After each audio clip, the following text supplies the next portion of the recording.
Un cordial saludo. Sean todos bienvenidos a la primera entrega de esta sección Así enseñamos en EGACAL del canal institucional de nuestra escuela.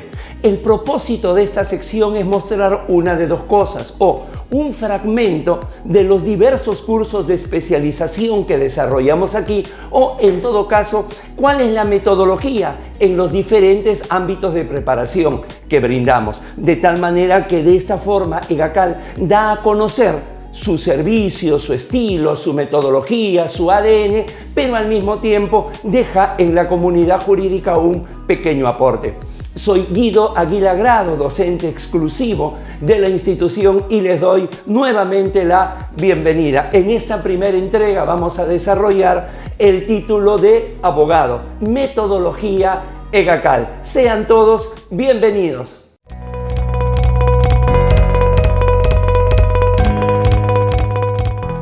De todos los diversos cursos que brinda EGACAL Escuela de Derecho, hay uno que lo brindamos desde el primer día de vida institucional, desde aquel ya lejano 29 de abril de 1999 hasta nuestros días, que es la preparación para optar el título de abogado.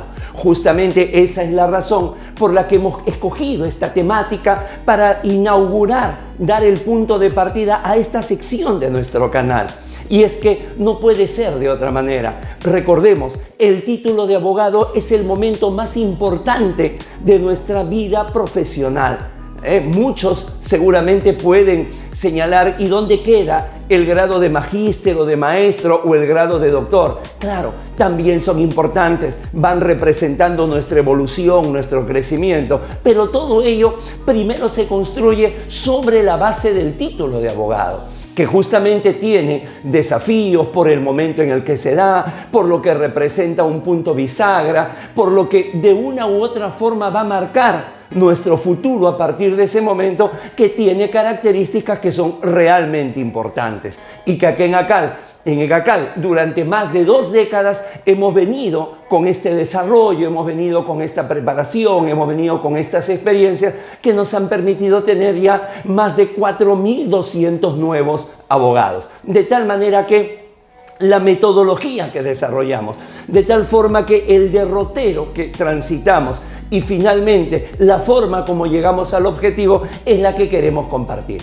¿Sí? Entonces comencemos. Lo primero, una de las primeras cosas que debemos ser conscientes cuando vamos a optar por el título de abogado es tener la naturaleza del examen de grado. Un examen de grado que en su mayoría aún sigue siendo un examen de grado por expedientes. Hay algunas facultades de derecho, algunas universidades que ya están virando hacia la defensa de una tesina y en otros casos de una tesis. Pero las diferencias no son mayores y mientras tanto vamos a concentrarnos en lo que viene a ser el título de abogado con la defensa de expedientes. Y claro, es completamente aplicable a la defensa de una tesis o de una tesina. Y entonces, como decíamos, lo primero es saber las características del examen de grado. Y entonces, en ese sentido, debemos de advertir que el examen de grado para obtener el título de abogado es un examen completamente atípico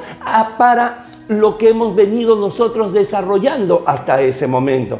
Me explico. Nosotros en el pregrado desarrollamos un examen dentro del salón, casi en un ámbito privado. Generalmente un examen escrito y ante un docente al cual durante las clases hemos tenido la posibilidad de conocer en su punto de vista, en lo que señala como cosas importantes, en lo que le resulta trascendente dentro de su mensaje. El examen de grado se encuentra en los antípodas de esas características, porque en primer lugar ya no es un examen privado, pasa a ser un examen público. Inclusive en estos tiempos pandémicos sigue siendo un examen público. El hecho de que sea por Zoom determina también que exista la posibilidad de que puedan ingresar, así debiera de ser en rigor, cualquier persona que desee presenciar el examen de grado. Pero además, no solamente es público, sino que además va a tener una naturaleza oral, algo que definitivamente no ha sido la menor cantidad de evaluaciones en el pregrado. Y por último, lo hacemos ante un jurado plural, donde cada uno de los jurados tiene su especialidad, tiene su forma de evaluar, tiene la particularidad, forma cada uno de ver el derecho. Entonces de pronto nos vamos a encontrar ante un examen que no hemos rendido nunca antes. De allí que sea natural que cuando vayamos a afrontar un examen de grado, ese examen de grado sintamos los nervios propios de un momento tan importante por muy preparados que estemos. Ahora, claro, si esa preparación no es la adecuada, entonces el grado de nerviosismo, el grado de inseguridad, el grado del temor al error es algo que va a crecer de manera exponencial. Pero para eso está EGACAL. EGACAL está justamente para potenciar todas las virtudes en medio del escaso tiempo que pueda tener el graduando para lograr este éxito. Entonces, lo primero, estamos ante un examen atípico. En segundo lugar, siempre lo hago a manera de broma, pero que busca justamente graficar las condiciones especiales que hay en un grado. Es decir, siempre les digo, si hay algún lugar donde se vulnera el derecho al debido proceso, ese es en un examen de grado. ¿Y por qué decimos esto? Bueno, en primer lugar porque no hay motivación de las resoluciones. Simplemente se aprueba o no se aprueba. En segundo lugar, porque no existe una pluralidad de instancias. No hay un lugar donde apelar, donde impugnar. Y por último, porque el examen de grado termina siendo, por la naturaleza justamente del jurado plural que dijimos, un examen subjetivo e impredecible. Esto es, una persona que de 0 a 10 tiene una preparación, digamos, de 7, puede desaprobar un examen de grado. Y otra persona que, digamos, nuevamente de 0 a 10 pueda tener un nivel de preparación de 5, de 6, puede aprobar. ¿Dónde radica la diferencia? Radica la diferencia en el jurado. Hay jurados que son mucho más exigentes que otros, hay jurados que tienen una particular forma de valorar las cosas. Entonces, esa es la característica de un examen de grado. De hecho, estamos hablando de una situación compleja, estamos hablando de una circunstancia novedosa y por último estamos ante una situación de, repito, el desafío más importante de nuestra vida profesional. Entonces, ¿qué es lo que tenemos que hacer allí? Tenemos que establecer una serie de decisiones, una serie de acciones que nos lleve finalmente a el desarrollo de ir reduciendo al mínimo las posibilidades de hierro, las posibilidades de equívocos, las posibilidades de desaprobar y más bien no se rumben hacia el título de abogado. Entonces, un segundo punto a tener es los expedientes que vamos a sustentar. Esto resulta muy importante porque el expediente viene a ser el pretexto, viene a ser el vehículo con el cual el graduando y el jurado van a comenzar a hablar de derecho. Muchas veces cuando las personas tratan en lo posible de justificar, digamos, alguna situación, algún revés que han tenido, nos llegan acá a EGACAL, a la escuela, nos llegan a veces personas ya con la amarga experiencia de haber desaprobado un examen de grado. Entonces, a veces en la primera entrevista les solemos preguntar cuál creen que es la razón. Y entonces cuando nos dicen, me faltó preparación, me confié en exceso, no lo tomé con la seriedad posible, es decir, tienen una capacidad de autocrítica, nos hacen más fácil el camino en EGACAL. Tengan la plena seguridad que en el siguiente examen van a conseguir el objetivo. Pero cuando nosotros nos encontramos con respuestas más bien esquivas, con respuestas de falta de autocrítica, levantando el dedo índice de la responsabilidad por otro lado y no hacia sí mismo como las preguntas se salieron de mi expediente, me cambiaron el jurado, se adelantaron la programación de la fecha, sin lugar a dudas esto de acá vamos a tener que trabajar mucho más porque ninguna de esas tres razones tienen que justificar una desaprobación. Cuando se dice, se salieron las preguntas de mi expediente mi expediente en el examen de grado, es absolutamente factible.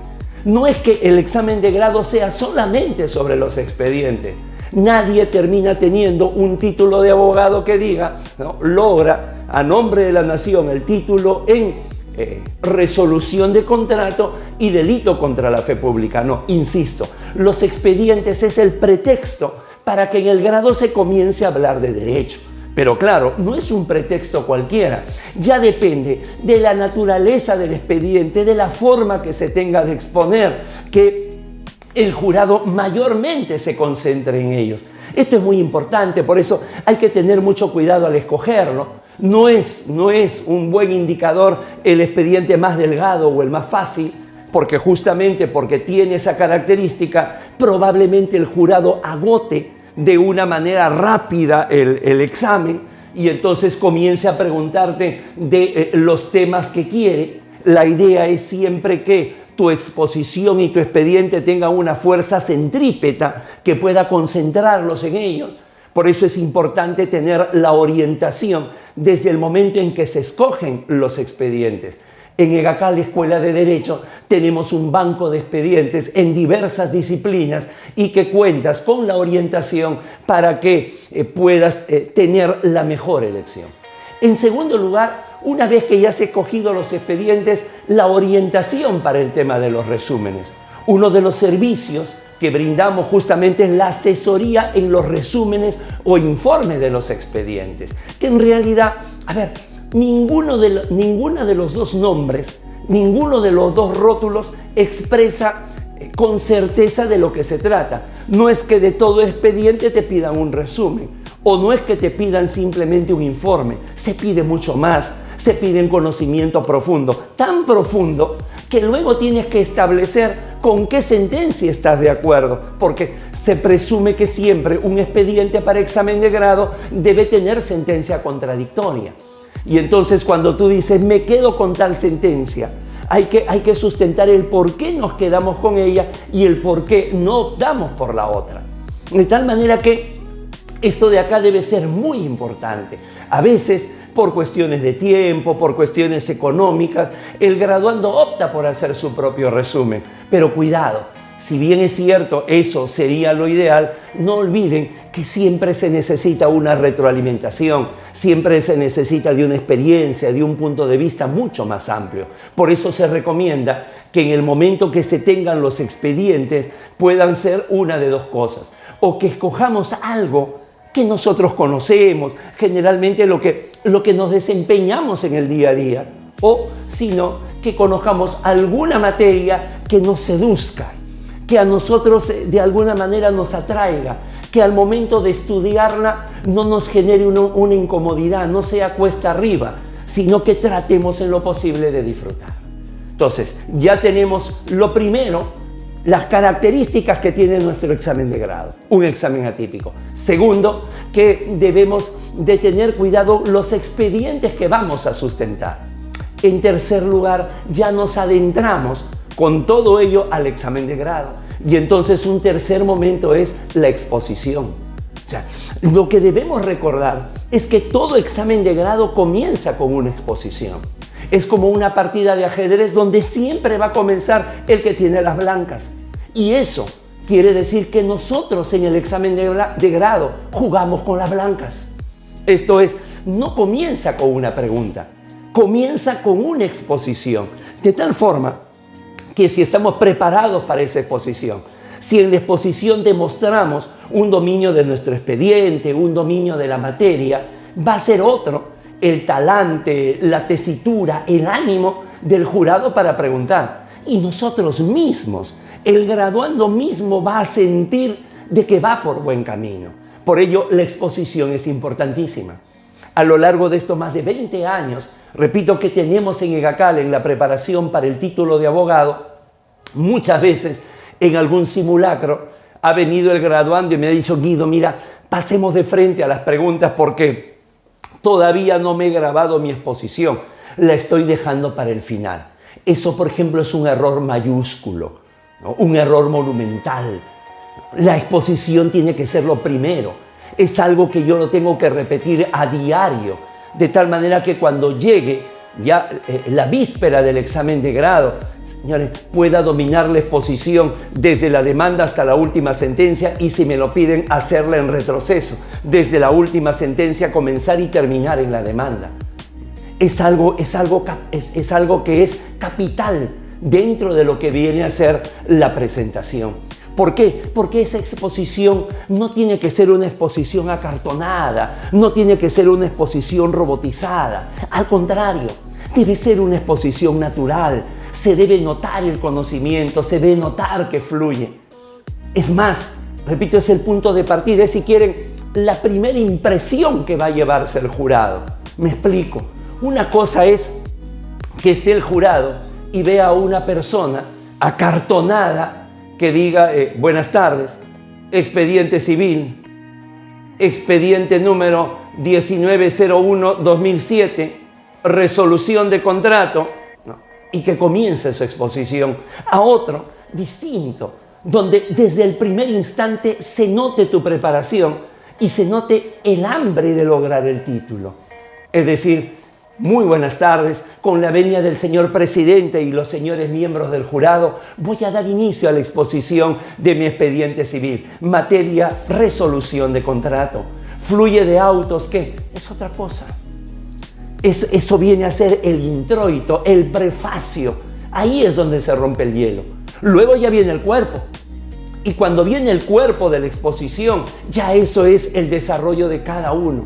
Recuerda, nadie va a saber más de tu expediente que tú. Así el jurado te haya tocado un jurado de especialistas, de verdaderos juristas, qué bueno que sea así, pero del expediente más vas a conocer tú. Y luego ya viene el final, de la misma naturaleza. No tiene que ser un final donde el tono de voz, la narración, haga que el jurado se pierda en la hilación, se distraiga, esté atento a la lectura de tu informe o esté atento al teléfono. Es todo lo contrario. Uno tiene que saber manejar. Por eso solamente esas pautas, solamente esa modulación, solamente, digamos, ese discurso jurídico se va a ir perfeccionando si es que sabemos desde el inicio de nuestra preparación la exposición.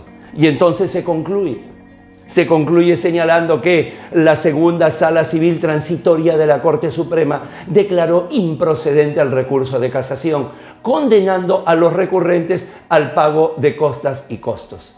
Señor presidente, señores miembros del jurado, he concluido la exposición de mi expediente civil y quedo de ustedes para las preguntas que crean conveniente. Entonces, allí es donde ya hemos dado un paso inmenso, hemos dado un paso gigante para lograr nuestro objetivo. Ahora, evidentemente, la duración, siempre me preguntan, depende de cada facultad de derecho.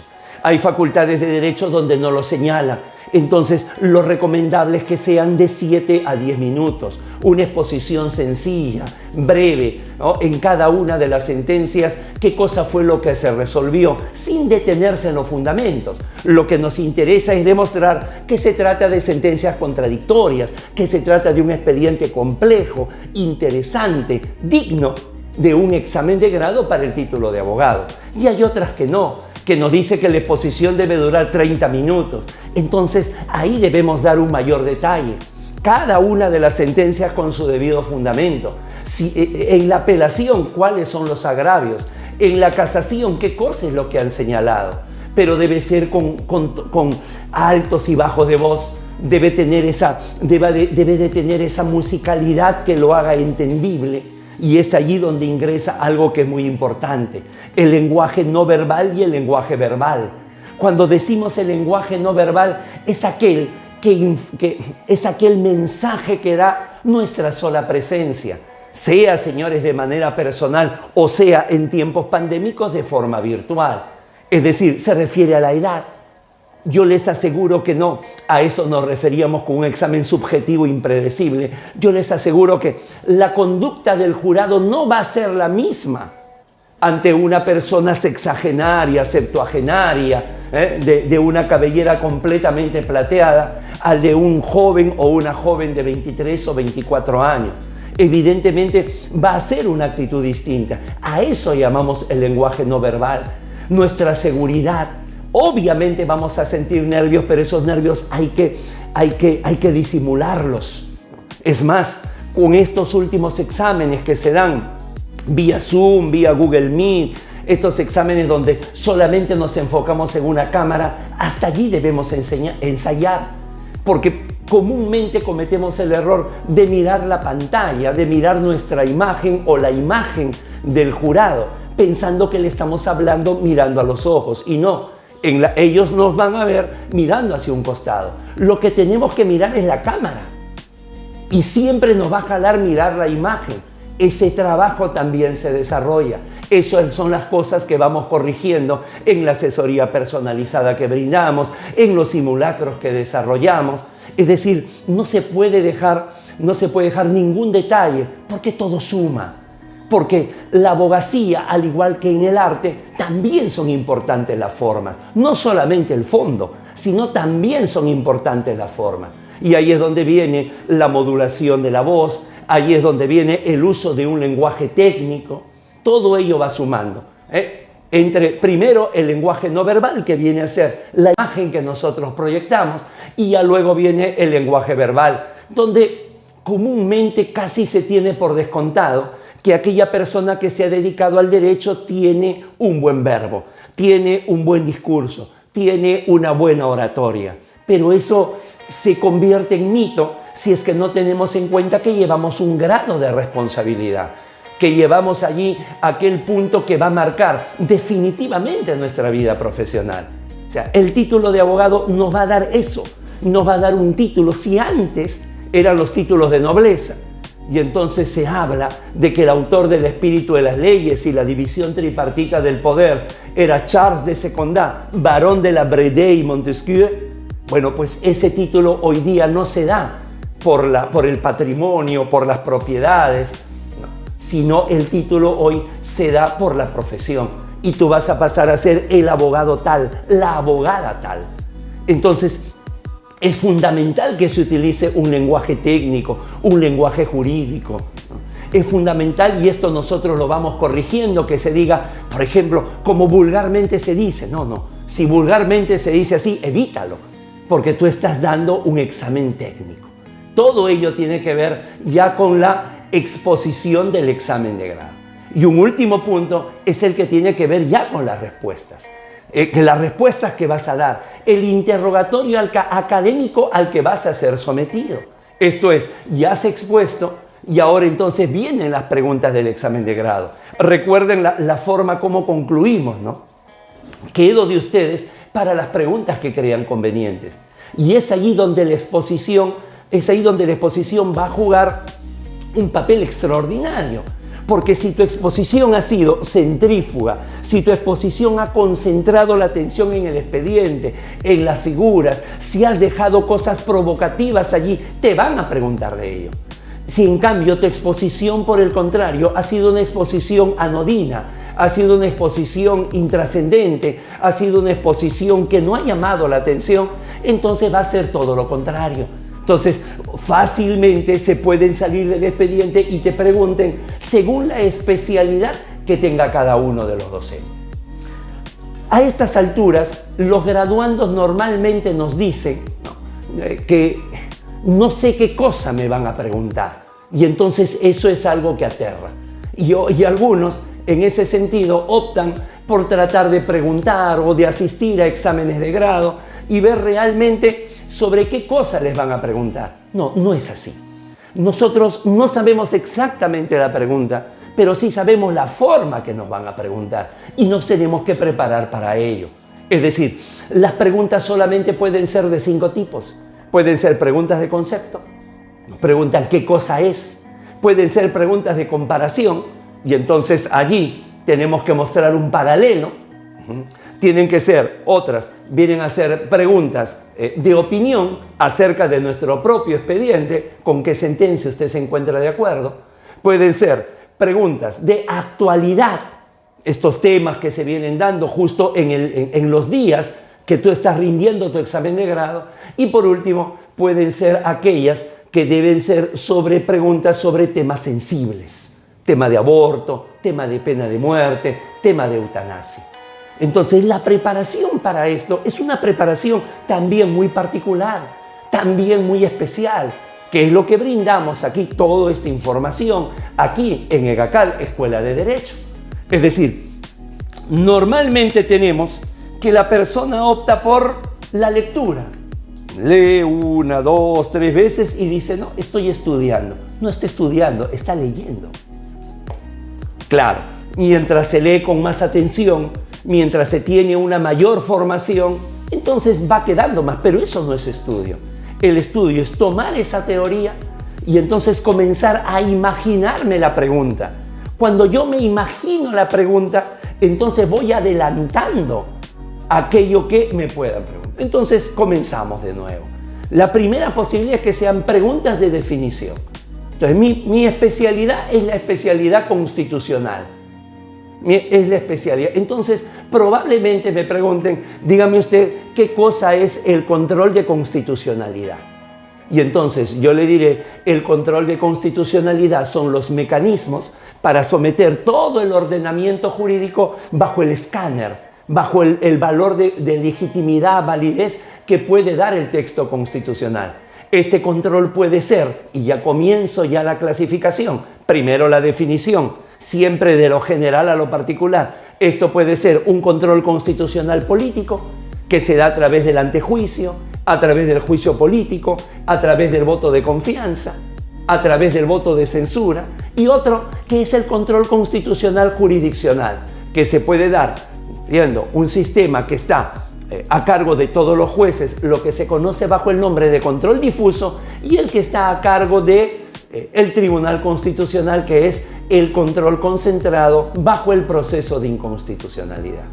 Si se dan cuenta, no solamente es una respuesta plena, sino que yo en la respuesta ya estoy colocando posibilidades de pregunta. O sea, si en la medida que yo conteste bien, primero que exponga bien y segundo que conteste bien, yo puedo atraer el tipo de preguntas. Rompamos ese mito de que no sé lo que me van a preguntar. Seguro, al menos en la totalidad no se sabe, pero sí podemos provocar que nos pregunten. Pregunta de comparación. A propósito, usted ha señalado que hay dos formas de control constitucional político. Varias formas. Hay dos. El antejuicio y el juicio político. ¿Puede establecer la diferencia?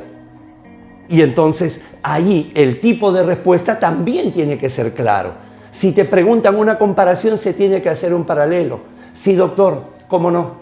Cuando nosotros decimos el antejuicio viene a ser una labor del Congreso, una labor prejudicial, por la cual al alto funcionario se le quita la inmunidad que tiene para que luego vaya y se someta a un proceso a cargo de la Fiscalía de la Nación y de la Corte Suprema por el nivel de autoridad que ha desempeñado.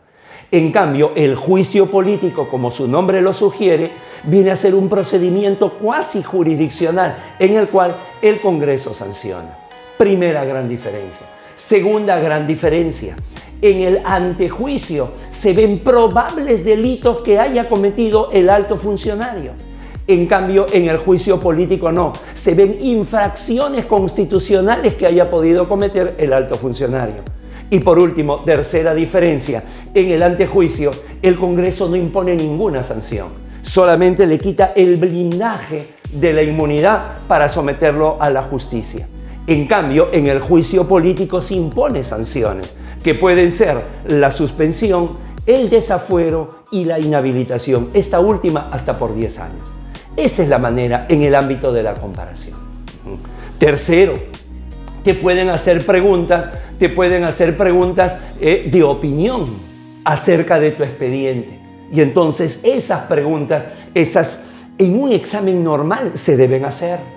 Porque por eso te piden sentencias contradictorias. Y es algo que tú ya debes de llevarlo. Cuando a ti te dicen con qué sentencia estás de acuerdo, los próximos 5 minutos son tuyos. Doctor, yo estoy de acuerdo con la sentencia dada por el 17º Juzgado Especializado en lo Civil de Lima por las siguientes razones. 1, 2, 3. no estoy de acuerdo, doctor. Al estar de acuerdo con ella, no estoy de acuerdo con la sentencia de la Quinta Sala Civil Superior de Lima por esta razón, por esta razón. Y claro, como se ha dado esta situación, no procedía a la casación por esta razón. De tal manera que tú no tienes que esperar que te hagan la pregunta, oh, muy bien, ¿usted está de acuerdo con esta y por qué no está de acuerdo con esa? No, ahí uno debe tomar una posición activa. Ahí es donde uno te dan el borde de la madeja y tú tejes la chompa. Preguntas de opinión. Cuarto, preguntas hipotéticas. No, preguntas hipotéticas sobre los temas de actualidad. Si usted fuera legislador y tuviera que realizar esto, ¿se amplía el aborto? ¿No se amplía el aborto? ¿Por qué? La pena de muerte sí, la pena de muerte no, ¿por qué? No, doctor, yo no soy... Los de la pena de muerte, doctor, la pena de muerte es un tema de debate. Se divide entre los abolicionistas y los mortícolas.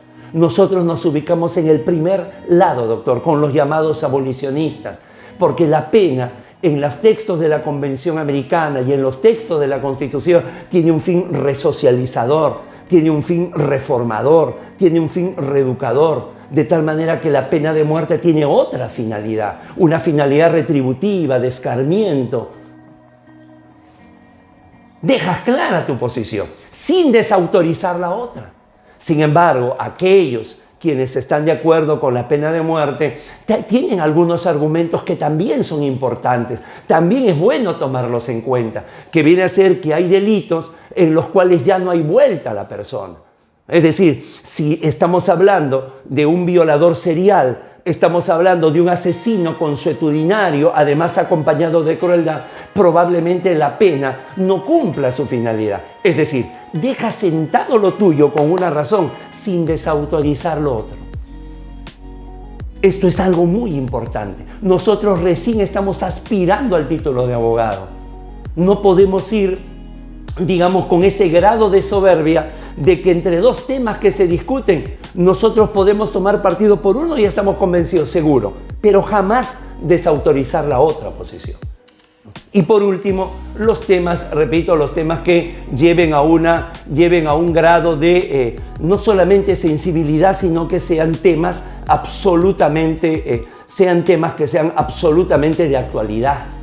Es decir, que en ese momento se esté debatiendo, por ejemplo, la vacancia presidencial, o que se esté debatiendo el cierre del Congreso. Entonces, son situaciones en las cuales hay un alto riesgo en la pregunta, no por tu respuesta, sino porque muchas veces puede ser que el jurado piense de manera absolutamente contraria, lo cual es permitido, pero lo que no podemos permitir es pontificar, es simplemente abrazo mi bandera y el resto no, porque justamente son dos posiciones. Entonces siempre una opinión prudente, siempre una opinión respetuosa, siempre una opinión en las cuales el que se tenga convicción no quiere decir que desautoricemos el otro punto de vista, nos va a llevar a un examen de grado exitoso. Después de esto, repito, estos momentos que es el diseño que tiene el derrotero, con seguridad EGACAL Escuela de Derecho estará celebrando contigo el objetivo, el título de abogado. Entonces, de nuevo, un resumen. El título de abogado es el momento profesional más importante que vas a vivir, por la naturaleza que se tiene, por el momento, porque va a significar el basamento, el soporte de todo tu desarrollo profesional. En segundo lugar, que es importante conocer las características que va a tener el examen de grado. No podemos desconocer eso. Tenemos que conocer el escenario que nos espera para poder prepararnos. Siguiente, es importante los expedientes que vamos nosotros a sostener. Va a ser el vehículo que nos va a llevar. Preparar nuestra exposición es la punta de lanza, es el punto de partida, es la primera expresión. Luego, esa exposición debe tener algunas características propias de un lenguaje no verbal y de un lenguaje verbal. Y luego viene la etapa de las respuestas a las preguntas, a las interrogantes, algo que lo tenemos que preparar desde el momento que comenzamos a estudiar, no leyendo, sino imaginándonos lo que nos vayan a preguntar. Todo esto es el resumen, insisto, de cerca de 23 años preparando para el examen del título de abogado, algo que ha dado resultado en más de 4.250 personas que en su momento, al igual que ustedes, confiaron en la escuela, lograron su objetivo. Muchos de ellos luego han venido a los cursos de especialización y a toda la oferta académica que tiene EGACAL, Escuela de Derecho. ¿Cómo te podemos garantizar aquello? Por 3 razones fundamentales. La primera de ellas, nuestra experiencia. No solamente es el año transcurrido, sino las cifras que mostramos. 4.250 aprobados. Llegaron como bachilleres, terminaron abogados. En segundo lugar, nuestra plana docente. Una plana docente exclusiva, de una dedicación solamente a conseguir tu objetivo. Y en tercer lugar, el respaldo que nos da la institución. Un equipo maravilloso en el ámbito administrativo, desde la coordinación, desde la dirección, desde todos los ángulos te brindamos todo el apoyo que necesitas para conseguir tu objetivo. De esta manera estamos cerrando, estamos poniendo el punto final a esta primera entrega de Así enseñamos en EGACAL, esta vez con el título de abogado, metodología EGACAL.